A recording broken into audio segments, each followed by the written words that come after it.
Anytime that you're joining material like this, it makes it a lot easier if you clamp your material to your table.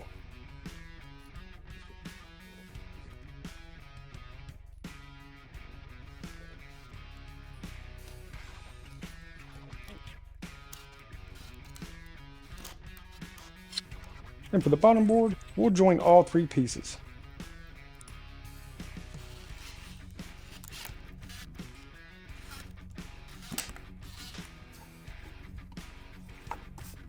Okay, so now that we have all of our parts joined up, let's go ahead and add this multiple board design on the front of each one of our wall boards. So basically everything that you see here except for the bottom board is considered a wall board. So the look that I'm going for is multiple slat boards going all the way down, just like what you would see in an old barn. And to do that, we're going to use the table saw. But before you make those cuts, let's go and mark the side of our front and back shed boards that we want that design on. That's going to keep us from trying to put this together later, and we'll have a design on one board and the opposite side of the mating board.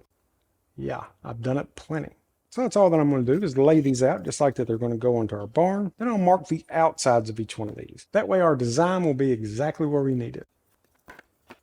All right, set over to the table saw. To make each one of our boards look like that there's several small boards put together, let's set our blade height to 1/8 of an inch. Then we'll start off by setting our table saw fence to 1/2 of an inch. Once we have everything set, with our boards face down, we'll make one pass. With this setting, we're just leaving a little groove in the face of the board. And then for the next pass, let's move our fence over to 1 inch, and then run all of our material back through, then 1.5 inches and 2 inches. Well, you get the point. We're using 1/2 inch increments all the way to the edge of the material. And this simple little saw mark is what makes this birdhouse so awesome. All right, so check these out. These things look awesome.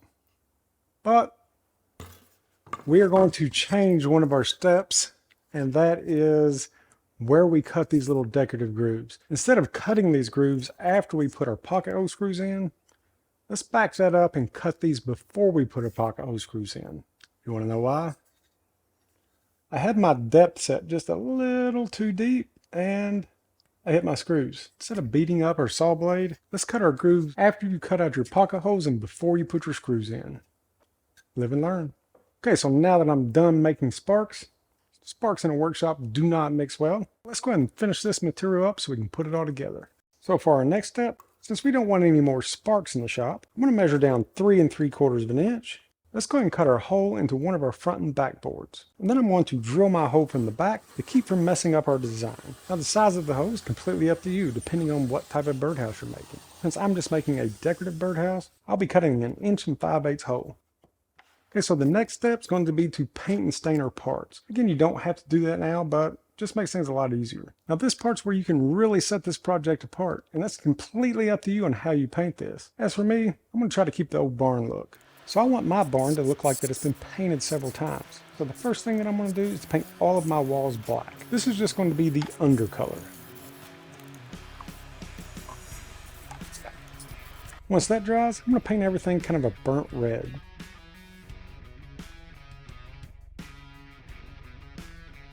And when this is completely dry, I'll lightly sand everything, bringing out some of the natural wood and the blacks. I think a design like this really makes it look like an old barn. Okay, so now that you have all of your wall parts kind of painted up and ready to go, and I think these look awesome, let's go ahead and start putting all of this together. And to start off doing that, I'm going to take my loft sidewalls and put 2 more pocket holes in the bottoms of each one of these.